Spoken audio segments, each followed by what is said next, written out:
नमस्कार, मैं महेंद्र सुराना जवाहर कला केंद्र के इस ऑडिटोरियम में आप सभी का स्वागत करता हूं। आजादी की 75वीं वर्षगांठ के उपलक्ष्य में देश भर में जश्न मनाए जा रहे हैं और इसी के अंतर्गत जैसा कि आप सभी जानते हैं, हमारे प्रधानमंत्री ने हाल ही में घोषणा की थी और ये कहा था कि इस अवसर को हम अमृत महोत्सव के रूप में मनाएंगे। और उनका तात्पर्य ये था कि जब हम अमृत की बात करते हैं तो हम बात करते हैं विचारों की, हम बात करते हैं आत्मावलोकन की, हम बात करते हैं ये देखें कि ऐसे लोग, हमारे पूर्वज, हमारे सीनियर्स, जिन्होंने देश को आजाद कराने के लिए कई प्रकार की कुर्बानियां दी और अपना सर्वस्व होम कर दिया। उनके कुछ सपने थे, उनकी कुछ आकांक्षाएं थी, उनका कुछ सोच था कि देश को आजाद करने के बाद या करवाने के बाद हम हिंदुस्तान को कहां ले जाएंगे, कैसी आजादी हिंदुस्तान की होगी और एक इंसान की क्या अहमियत होगी, एक इंसान की जो अस्मिता है उसकी रक्षा हम कैसे कर पाएंगे, एक गरीब व्यक्ति को न्याय कैसे मिलेगा, देश विकसित कैसे हो सकेगा, इन सब चीजों के बारे में उनका चिंतन था। प्रधानमंत्री ने ये कहा है, आज अवसर आ गया है।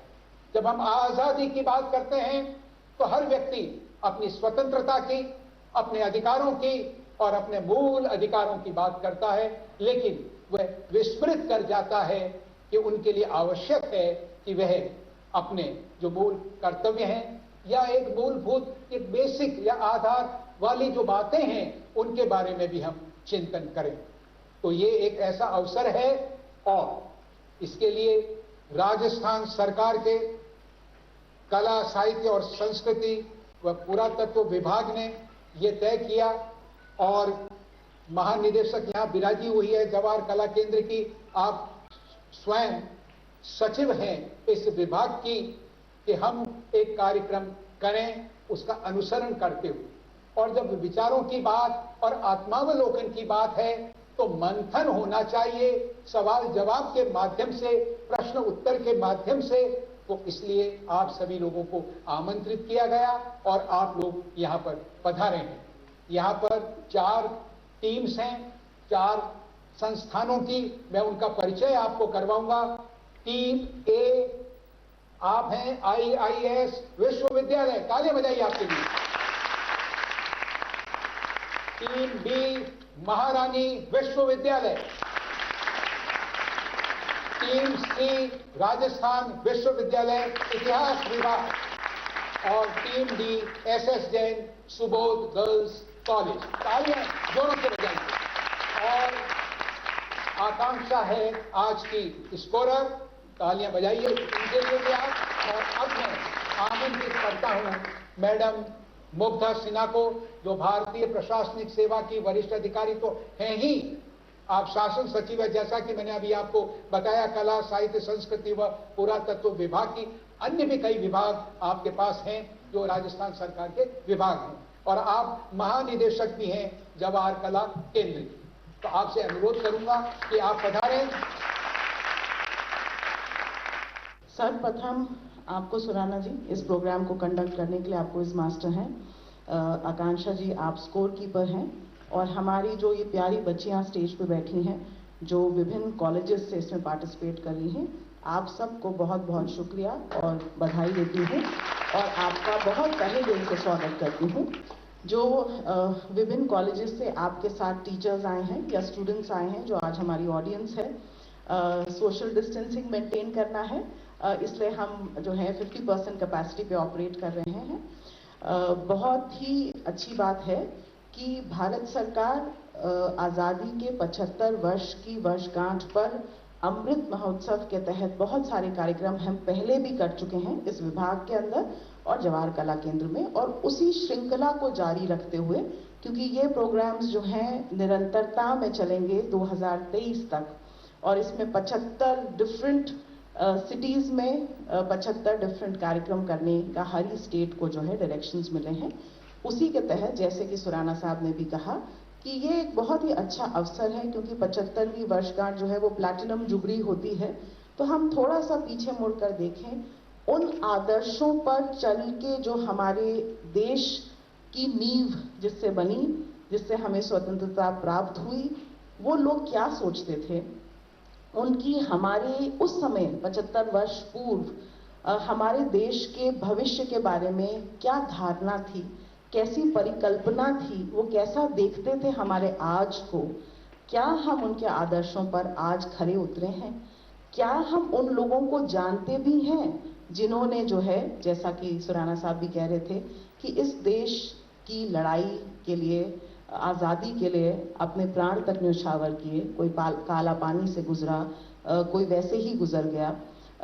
राजस्थान में करीब 211 इस तरह के देशभक्त हैं, जिसमें से 10 महिलाएं भी हैं। मुझे लगा कि शायद इस मंथन से, इस क्विज के माध्यम से हम लोग उन वीरांगनाओं को, उन वीरों को याद कर सकेंगे और अपनी श्रद्धांजलि उनके बारे में जानकर, चाहे वो क्विज के माध्यम से हो, चाहे वो एग्जीबिशन के माध्यम से हो, चाहे वो कविता पाठ के माध्यम से हो, ताकि हम लोग सब भारत के नागरिक होने का कर्तव्य निभा सकें और जितना अच्छा हमने भारत को प्राप्त किया है, उससे बेहतर जो है हम अपने आने वाले लोगों के लिए इस देश को सुपुर्द कर सकें। क्योंकि हम लोग सब क्या हैं, जैसा गांधी जी कह गए हैं, हम लोग सब ट्रस्टी हैं। तो इसी अपनी बात को यहीं विराम देते हुए, आज हॉट सीट पे आप लोग सब बैठे हैं, धक धक भी हो रही होगी I am sure, but I wish you all the best and I hope that the best team wins. But मुझे लगता है कि ये हार जीत से भी ज्यादा ये है कि कोई जीते या कोई हारे, जो आप पार्टिसिपेट करके यहाँ से सीख के जाओगे, वो जो है आपके आने वाले समय के लिए एक बहुत ही अच्छी चीज होगी और आपको हमेशा ये अवसर याद रहे, वो खूबसूरती की बात होगी।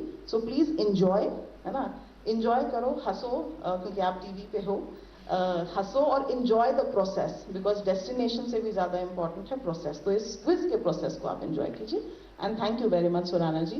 Jawahar Kala Kendra is absolutely beholden to all of you who are doing this as a remembrance to all freedom fighters who have contributed to making this nation a great nation, a nation that we can today celebrate on the occasion of its 75th birth anniversary. So thank you very much and good luck to you.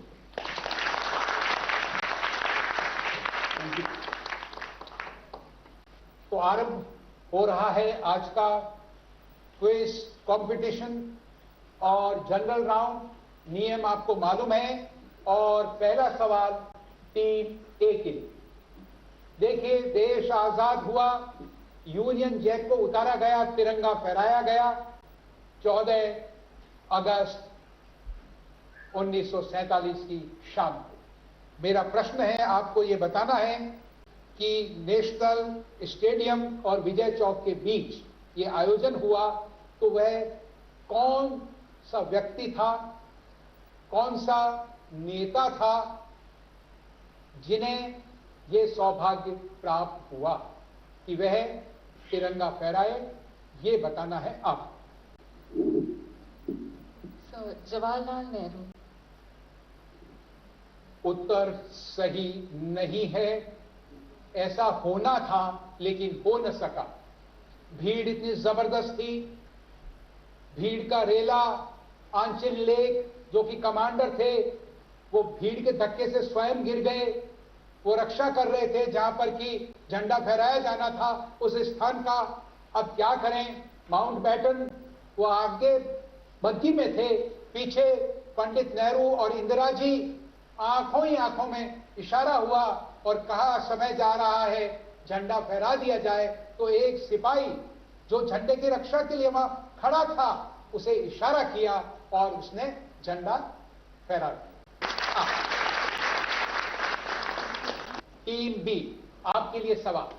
हम सभी जानते हैं कि राष्ट्रगान के गायन के लिए निर्धारित समय है 52 सेकंड्स, लेकिन आपने देखा होगा नॉर्थ ईस्ट के लोग हैं, हिंदी के उच्चारण में कई बार तकलीफ भी हो सकती है, या कई बार आपने देखा होगा, मैं मार्ट साहब बोल रहा हूं, मास्टर मार्ट साहब, स्कूल में मार्ट साहब बहन जी रिहर्सल करवाते हैं 15 अगस्त 26 जनवरी के लिए, तो कई बार क्या होता है कि 52 की जगह हो जाते हैं 55 seconds.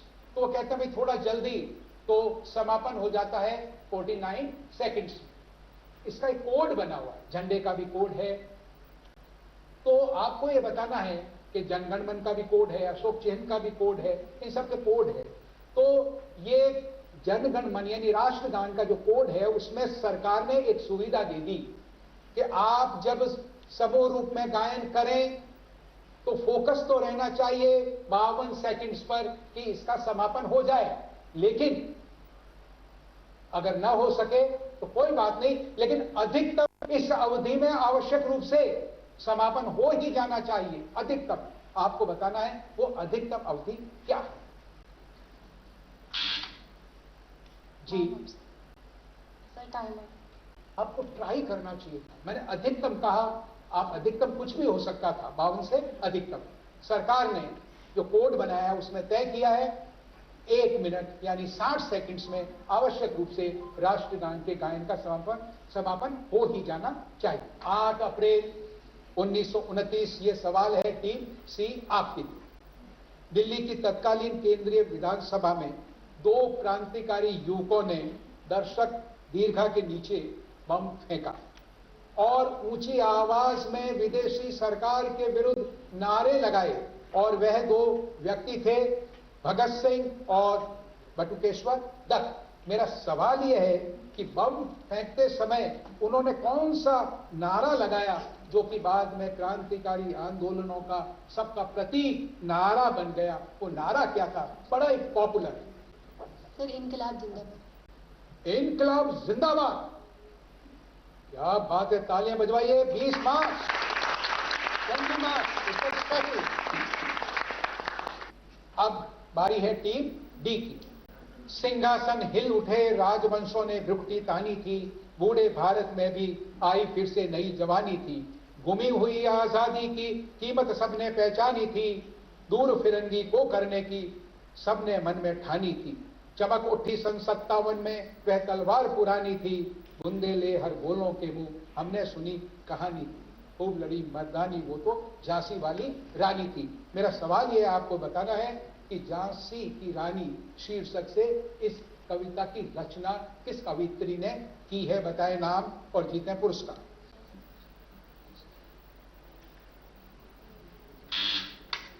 Subhadra Kumari Chauhan is the correct answer. Thank you. अगला सवाल बारी है टीम ए की। देखिए, ऑल इंडिया रेडियो पर एक लोकप्रिय कार्यक्रम है जिसे होस्ट करते हैं हमारे प्रधानमंत्री नरेंद्र मोदी। कार्यक्रम है मन की बात। मेरा सवाल यह है, आपको यह बताना है कि 27 जनवरी 2015 को प्रसारित जो एपिसोड था उसमें प्रधानमंत्री होस्ट कर रहे थे, उनके साथ में एक देश के राष्ट्राध्यक्ष को होस्ट थे। उन दोनों ने आम लोगों के सवालों के जवाब दिए। आपको बताना है वो राष्ट्राध्यक्ष कौन थे। तिथि को ध्यान रखिए, 27 जनवरी 2015।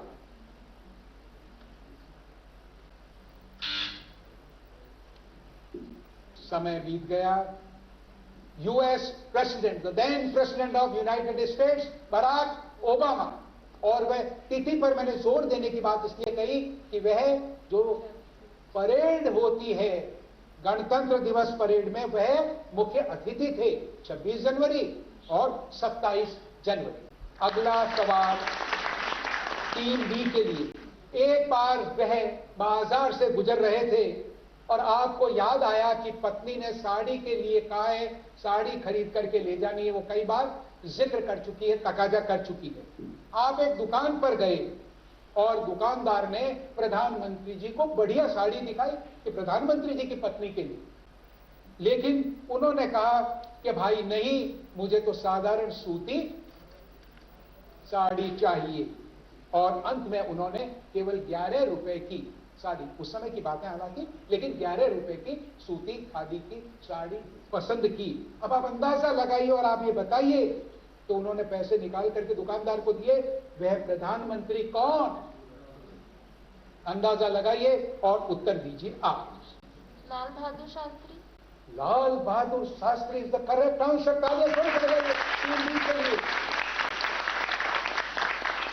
टीम सी आपके लिए सवाल। राष्ट्रपति प्रणब मुखर्जी कलकत्ता यूनिवर्सिटी में जवाहरलाल नेहरू की 125वीं जन्म वर्षगांठ पर आयोजित समारोह में अपने संबोधन में कुछ बातें कही जो उनके हृदय के उद्गार थे। उन्होंने कहा कि आज तक तो सांसद के रूप में मैंने ये अनुभव किया और मैं ये समझता हूं और मैं ये जानता हूं कि संसद का जो काम है वो 3D से चलता है, लेकिन अब तो 3D की क्या बात करें, अब तो एक नया चौथा D आ गया है। मेरा सवाल यह है, आपको बताना है कि वह चौथा D क्या है। 3D में आपको बता देता हूं। वो कहते थे पहले डिबेट होनी चाहिए और डिबेट के बाद में, चर्चा होने के बाद में सहमति बन भी सकती है और नहीं भी बन सकती है, डिसेंट हो सकता है और उसके बाद में डिसीजन। तो डिबेट, डिसेंट और डिसीजन। लेकिन अब तो एक नया डी आ गया है, उसके बारे में मैं पहले नहीं सुना था। वो क्या डी उन्होंने कहा? क्या हो रहा है आजकल, अंदाजा लगाइए। वेदना के स्वर, उनका प्रकटीकरण। डिसरप्शन, हंगामा, चौथा डी। तालियां बजा सकते हैं आप।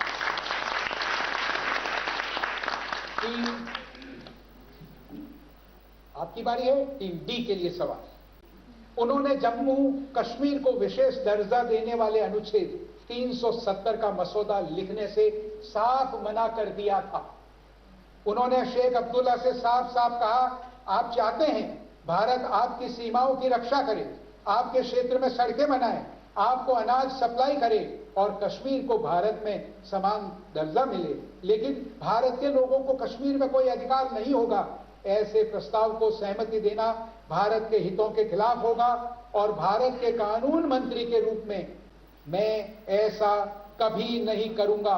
बताएं, संविधान निर्माण के समय ये उद्गार किस व्यक्तित्व ने प्रकट किए? काफी हिंट दे चुका हूं मैं आपको। डॉक्टर राजेंद्र प्रसाद। बस आप थोड़े रेलिवेंट तो थे, लेकिन मैंने ये कहा था भारत के, मैंने बोला था इसमें मंत्री के रूप, कानून मंत्री डॉक्टर भीमराव अंबेडकर। इसका करेक्ट आंसर तालियां बजाइए। टीम ए, आपकी बारी। पांवों में है जंजीरें, हाथों में हथकड़ियां, मातृभूमि पर बलि होने की देख रहा घड़ियां। देख देख मां दशा तुम्हारी, मेरी आंखों से मोती सदृश टपक पड़ी थी आंसू की लड़ियां। मेरा रोना भी न सुहाता अत्याचारी को, इसीलिए चाहूं और लगी है लोहे की छड़ियां। पर न मातृभू चिंता करना, हूं सच्चा बेटा, बंधा हुआ भी मैं तोड़ूंगा तेरी ये कड़ियां। शेरे राजस्थान के नाम से विख्यात महान व्यक्तित्व कौन है, जो कि कवि भी थे, नर्तक भी थे, वादन भी करते थे? बताएं उनका। लाला लाजपत राय। उत्तर गलत। शेरे राजस्थान जय नारायण व्यास, जो हमारे मुख्यमंत्री भी रहे। हम श्रद्धांजलि भी देते हैं ऐसे महान पुरुषों के लिए भी। राजस्थान के उन अमर स्वतंत्रता सेनानियों के नाम जिन्होंने सशस्त्र क्रांति की योजना बना रहे महान क्रांतिकारी रास बिहारी बोस के साथ मिलकर दिल्ली के चांदनी चौक में वायसरॉय लॉर्ड हार्डिंग द्वितीय पर बम फेंका, जिसमें हार्डिंग घायल हुआ और मृत्यु से बाल बाल बचा, लेकिन उनका एडीसी मृत्यु को प्राप्त हुआ। और इस पर महात्मा गांधी ने बधाई का तार भेजा था। आप बताएं, वो दो स्वतंत्रता संग्राम के प्रसिद्ध सेनानी कौन थे राजस्थान में?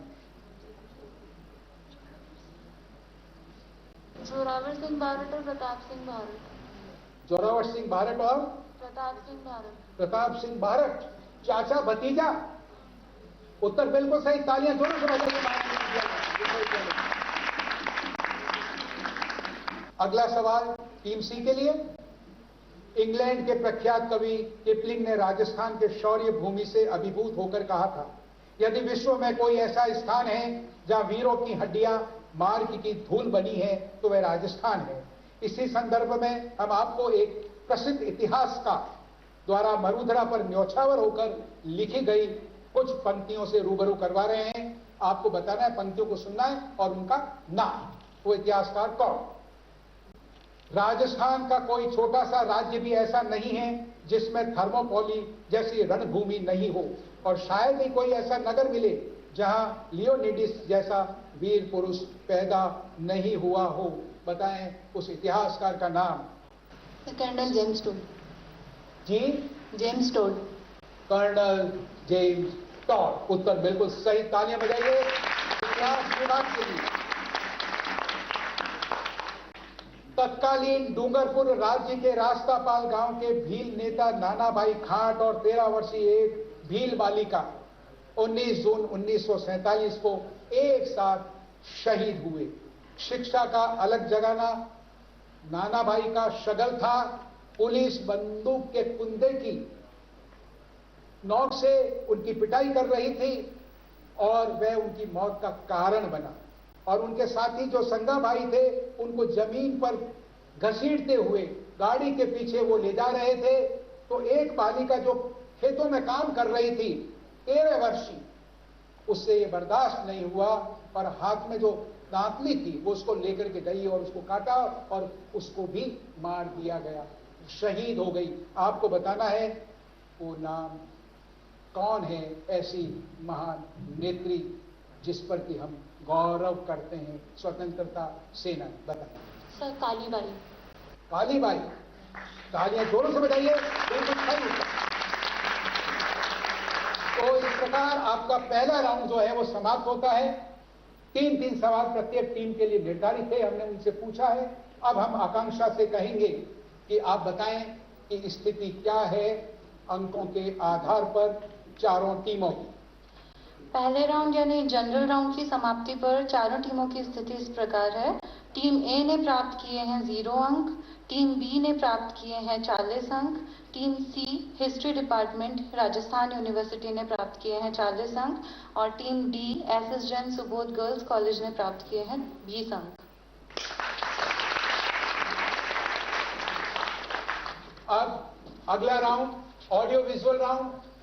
ऑडियो में हम 4 ऑडियोज और 4 वीडियोज, वीडियो राउंड में 2 टुकड़े कर दिए हमने ऑडियो विजुअल, और इसमें प्रत्येक टीम के लिए सवाल निर्धारित नहीं है। आप बजर दबाएंगे, प्रेस करेंगे, घंटी बजेगी, लाइट जलेगी, और जो पहले बजर बजाएगा उसे मौका दिया जाएगा। अधिकांश मौके सबको मिल सकते हैं। कुल 8 सवाल। एक बात का विशेष रूप से ध्यान रखना है कि जब तक मेरा प्रश्न समाप्त नहीं हो जाए आपको बजर नहीं बजाना, और किसी ने बजर बजाया और उत्तर गलत हुआ या उत्तर नहीं दे पाए तो निगेटिव मार्किंग -10 हो जाएंगे, और सही उत्तर होने पर 20 अंक मिलेंगे आपको प्रत्येक सवाल में। तो आइए आरंभ कर रहे हैं हम पहले ऑडियो। एक महापुरुष के उद्गार आप सुने, उनकी आवाज पहचाने और बताएं वो महापुरुष कौन है जिनकी आवाज। एक हाथ से तो ताली नहीं बन सकती है, मुझको सब हाथ मिले तब बड़ी ताली में बजा सकता हूँ, और तब मैं सारी दुनिया को हंसा सकता हूँ। और पीछे दुनिया क्या कहेगी कि अगर कोई मुल्क को आज़ाद होना चाहिए तो हिंदुस्तान इस आज़ादी के लिए मुल्क है। और मेरी तो तमन्ना भी है, मेरी तो आशा भी है, ईश्वर से प्रार्थना भी है कि हिंदुस्तान ऐसा बने कि जिससे सारी दुनिया कहे कि अगर आज़ाद बनना है तो हिंदुस्तान के जैसे आज़ाद बनो। लाल बहादुर शास्त्री। उत्तर गलत, सही उत्तर राष्ट्रपिता महात्मा गांधी। अब एक महान नेता के भाषण से आपको रूबरू करवा रहे हैं। पहचाने आवाज और बताएं वह कौन है। Long years ago, we made a tryst with destiny, and now the time comes when we shall redeem our pledge, not wholly or in full measure, but very substantially. At the stroke of the midnight hour, when the world sleeps, India will awake to life and freedom. पंडित जवाहरलाल नेहरू। उत्तर बिल्कुल सही, तालियां बजाइए आपके लिए।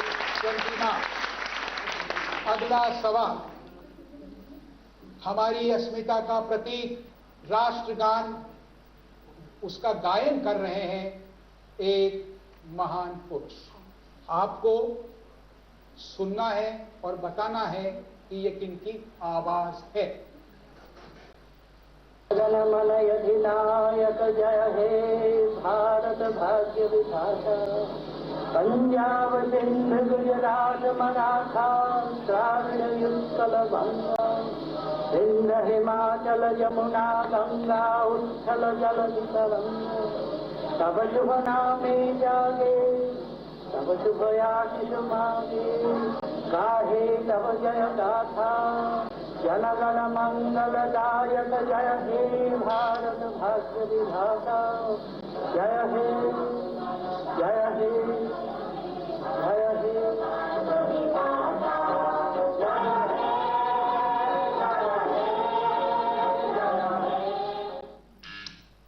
जी, लाल बहादुर शास्त्री। जी नहीं, उत्तर गलत। अब आपको थोड़ा ताज्जुब होगा, इसलिए इसमें हमने उत्तर के लिए, मैं उत्तर दूं उससे पहले आपको वो वीडियो दिखाते हैं, उसे सुने आप और पहचाने व्यक्तित्व है कौन।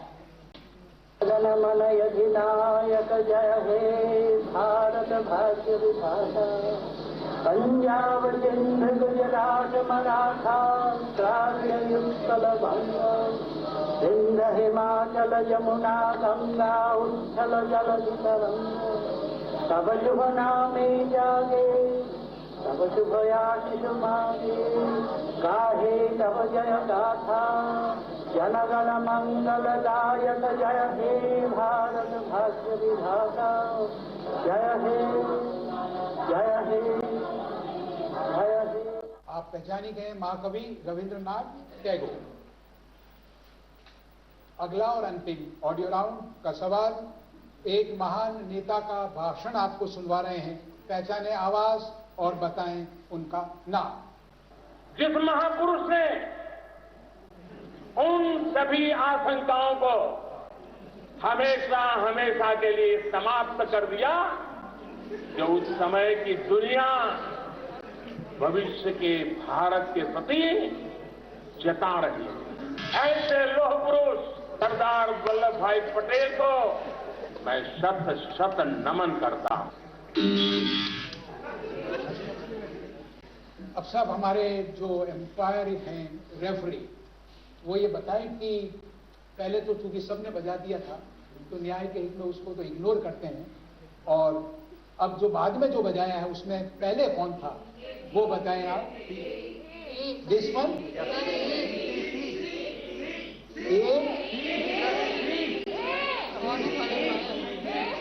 ऐसा तो नहीं है कि जिस कॉलेज के विद्यार्थी वो उस कॉलेज का मैम नाम ले रहे हैं, वो होता है, ऐसा स्वाभाविक है। फिर भी कोई भाई कैमरे में कैद किया हो या कोई बता सकता है। मैम आप थोड़ा कुछ आइडिया। टीम ए, ठीक है, ठहरिए। Team A, Shri Narendra Modi. Shri Narendra Modi is the correct answer. तालियां जोरों से बजाइए आपके लिए। IIS university. देखिए अब 4 सवाल वीडियोस, और हमने ये उपयुक्त समझा कि आपको पिक्चर दिखाकर या वीडियो दिखाकर सवाल पूछें, उसकी जगह हम उत्तर के रूप में उनका प्रयोग कर रहे हैं। तो मैं सवाल आपसे पूछ रहा हूं। पहला सवाल किसी के लिए निर्धारित नहीं है, बजर बजेगा, आपको इंतजार करना है कि मैं पूरा प्रश्न पूछ लूं, उसके पश्चात आपको प्रयास करना। पूर्व प्रधानमंत्री स्वर्गीय अटल बिहारी वाजपेयी ने अपने पहले प्रधानमंत्रित्व काल में 21 मई 1996 की शाम रेडियो पर अपने पसंदीदा 13 फिल्मी और गैर फिल्मी गीत पेश किए। उनमें कई रूमानी थे तो कई उदासी भरे, लेकिन एक गीत था देशभक्ति से ओतप्रोत। आप अंदाजा लगाइए उन्होंने देशभक्ति से ओतप्रोत वो कौन सा फिल्मी गीत है जो उन्होंने बजवाया होगा। हिम्मत कीजिए। टीम सी, मेरे देश की धरती सोना उगले। उत्तर बिल्कुल सही। दिखाइए साहब उत्तर। मेरे देश की धरती सोना उगले उगले हीरे मोती, मेरे देश की धरती, मेरे देश की धरती, मेरे देश की धरती सोना उगले उगले हीरे मोती, मेरे देश की धरती, मेरे देश की धरती। अगला सवाल, 28 फरवरी 2016 को उत्तर प्रदेश के बरेली में किसान स्वाभिमान रैली को संबोधित करते हुए उन्होंने कहा, कोट, हम बचपन में कभी बरेली तो नहीं आए थे, लेकिन सुनते जरूर थे कि कोई झुमका गिरा था। कभी ये भी सुनते थे कि यहाँ का सुरमा एक नई दृष्टि देता है, लेकिन मेरा और एक नाता रहा था। हम बचपन में पतंग उड़ाने के बड़े शौकीन थे और मांझा उसके लिए बरेली का बड़ा प्रसिद्ध था। ये अगर आपका पतंग बराबर हवा में उड़ता है तो मांझा बरेली का हुआ करता था। अनकोट। बताएं उस विख्यात शख्सियत का नाम जिनके ये उद्गार हैं। 28 फरवरी 2016 को उत्तर प्रदेश के बरेली में किसान स्वाभिमान रैली को संबोधित करते हुए उन्होंने ये उद्गार प्रकट किए। जी। अरविंद बोबड़े। अरविंद बोबड़े। प्रधानमंत्री नरेंद्र मोदी। आइए आपको उत्तर से रूबरू कराते हैं। झुमका गिरा रे बरेली के बाजार में, झुमका गिरा रे बरेली के बाजार में, झुमका गिरा झुमका गिरा झुमका गिरा, झुमका गिरा रे बरेली के बाजार में, झुमका गिरा रे। 1962 चीनी आक्रमण के समय शहीद हुए भारतीय सैनिकों को समर्पित कालजयी गीत ए मेरे वतन के लोगों अभी आपको वैसे रूबरू कराएंगे।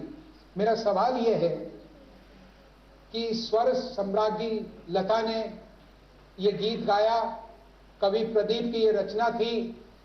उन्होंने ये तय किया कि हम इसकी रॉयल्टी नहीं लेंगे और जो रॉयल्टी आएगी वह सैनिकों के कल्याण कोष में जाएगी। अब इस अवसर पर नेशनल स्टेडियम में यह कार्यक्रम हुआ। मेरा सवाल यह आपको बताना है कि 27 जनवरी 1963 को दिल्ली के नेशनल स्टेडियम में राष्ट्रपति, तत्कालीन राष्ट्रपति मौजूद थे। उनके साथ एक और महान शख्सियत थी। वो कौन? बताएं और जीते पुरस्कार। जो कई बार आपने सुना होगा कि उनकी आंखों में आंसू आ गए। I think C, D, okay, D. Sir Jawaharlal Nehru. Pandit Jawaharlal Nehru is the correct answer.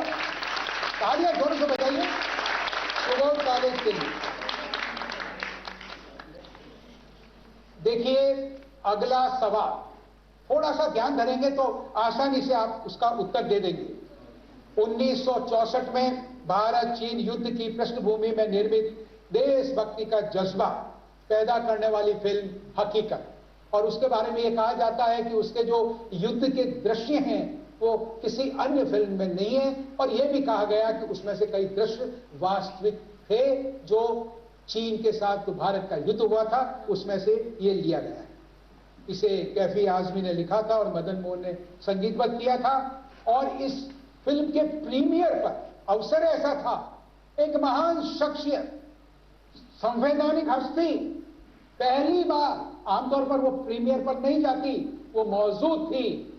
वो कौन सी शख्सियत थी बताएं जो फिल्म हकीकत के प्रीमियर पर मौजूद थी एज एन एक्सेप्शन? सर्वोच्च संवैधानिक हस्ती कौन? Chief justice. ओ वो संवैधानिक, मैंने अंडरलाइन इतना किया, सर्वोच्च संवैधानिक, अब तो वो हो गया, वो हो गया। तत्कालीन राष्ट्रपति डॉक्टर सर्वपल्ली राधाकृष्णन। तालियां जोरों से बजाइए जानकारी के लिए। और अब ये ऑडियो विजुअल राउंड समाप्त। आकांक्षा, अब आप बताएंगी कि किस टीम ने कितने अंक प्राप्त किए हैं। एक बार आप सभी टीम्स के लिए तालियां जोरों से बजाइए, जोरों से बजाइए जी। दूसरे राउंड यानी बजर राउंड की समाप्ति पर चारों टीमों की स्थिति इस प्रकार है। टीम ए यानी IIS यूनिवर्सिटी ने प्राप्त किए हैं 30 अंक। टीम बी महारानी कॉलेज ने 0 अंक प्राप्त किए हैं। टीम सी हिस्ट्री डिपार्टमेंट राजस्थान यूनिवर्सिटी ने प्राप्त किए हैं 0 अंक। Team D SS Jain Subodh girls college ने प्राप्त किए हैं 10 अंक। तालियां बजाइए इस परफॉर्मेंस के लिए, टीमों के लिए। और अब अंतिम राउंड, रैपिड फायर राउंड। धनाधन धड़ाधड़ सवाल पूछे जाएंगे, दागे जाएंगे। 1 मिनट का समय निर्धारित है प्रत्येक टीम के लिए। निगेटिव मार्किंग बिल्कुल नहीं है। आपको निशंक होकर के आपको उत्तर देने हैं। अगर उत्तर नहीं आए तो आप पास कह सकते हैं, ताकि अगला सवाल मैं पुकार सकूं। बारी है टीम ए की। आपका समय आरंभ होता है अब। 30 मार्च 1949 को राजस्थान का उद्घाटन किसने किया? सरदार वल्लभ भाई पटेल। बिल्कुल सही। दूसरा, बिजौलिया किसान आंदोलन का संचालन व नेतृत्व किसने किया? कौन प्रसिद्ध? विजय सिंह पथिक। बिल्कुल सही। मुंबई के ग्वालियर टैंक मैदान में 1942 की क्रांति के दौरान तिरंगा किसने फहराया? अरुणा आसिफ अली। बिल्कुल सही। किस ब्रिटिश प्रधानमंत्री ने गांधी जी को भारत का फकीर कहा था? Winston Churchill. बिल्कुल सही। सर्वेंट्स ऑफ इंडिया सोसाइटी के संस्थापक गोपाल कृष्ण गोखले। सही। नेशनल इंस्टीट्यूट ऑफ स्पोर्ट्स कहाँ है? पास। पटियाला में। भारत की पहली महिला राजदूत कौन? राजदूत विजय लक्ष्मी पंडित। ब्रिटिश पार्लियामेंट में चुने जाने वाले पहले भारतीय कौन? दादा भाई नारोजी। सही। पद्मश्री से सम्मानित होने वाला प्रथम एथलीट? पास। मिल्खा सिंह। संविधान सभा अंतरिम संसद में किस दिन परिवर्तित? 26 जनवरी 1950। तालियां जोरों से बजा सकते हैं इस परफॉर्मेंस के लिए आप। टीम बी, अब आपकी बारी रैपिड फायर राउंड के लिए। तैयार हैं आप? आपका समय आरंभ होता है अब। पंचायती राज व्यवस्था का 2 अक्टूबर 1959 को उद्घाटन कहां पर? पास। नागौर। चेतावनी चुमटिया सोल्टों के रचयिता कौन? केसरी सिंह बारट। सही। 22 अगस्त 1907 को स्टटगार्ट जर्मनी में तिरंगा किसने फहराया? भिकाजी कामा। बिल्कुल सही। भिकाजी कामा। स्वतंत्र भारत के किसी राज्य की पहली महिला राज्यपाल?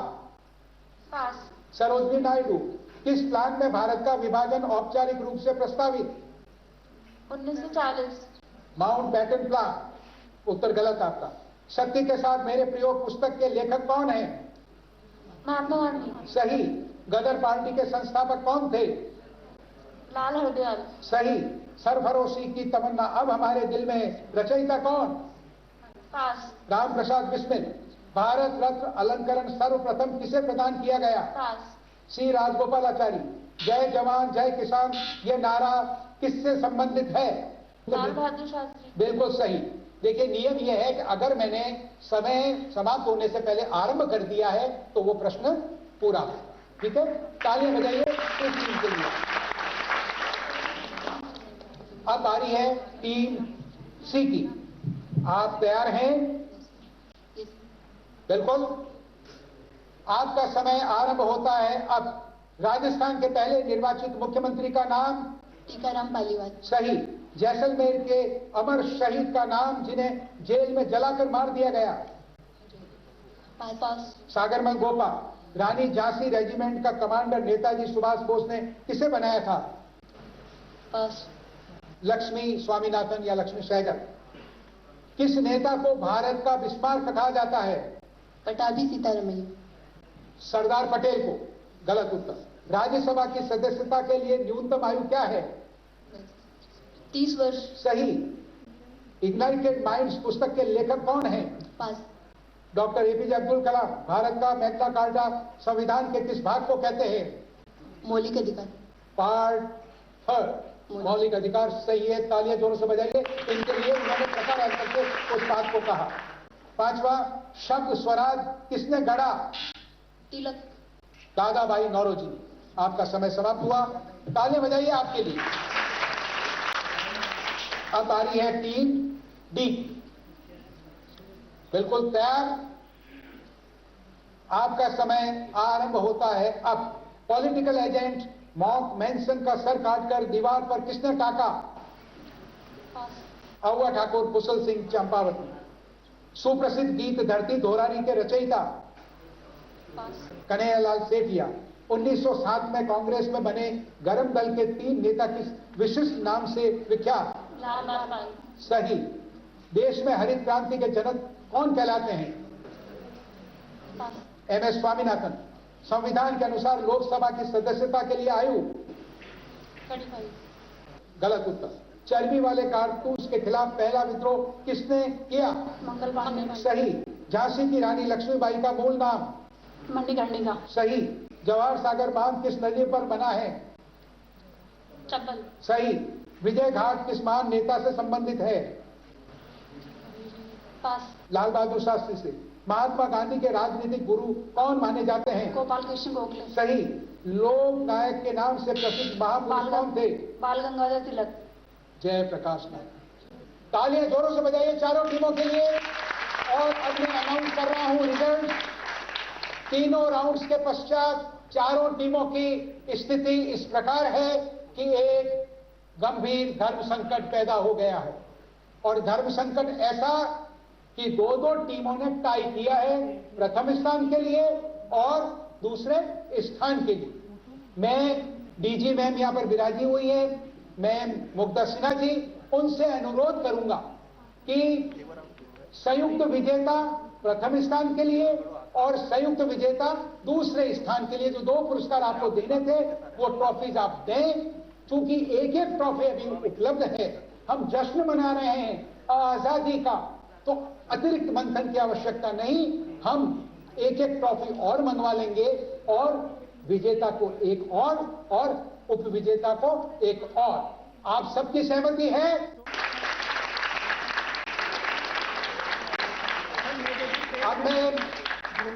अब मैं अनुरोध करूंगा मैम से कि आप पधारें। और पहले मैं बुला रहा हूं उन 2 टीमों को जिन्होंने 55 अंक प्राप्त किए हैं। Team history department Rajasthan university 55 अंक, एसएस जैन बोर्ड 55 अंक। आप बताइए।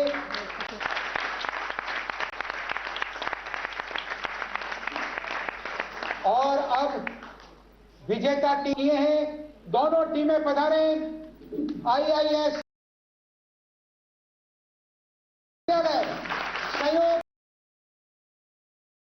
संयुक्त विजेता। और अब मैं आमंत्रित करूंगा अनुराधा जी को, जो कि एडिशनल डायरेक्टर जनरल हैं जवाहर कला केंद्र की, कि वह धन्यवाद ज्ञापित करें। आज के हमारे देश के वीर स्वतंत्रता सेनानियों को समर्पित था।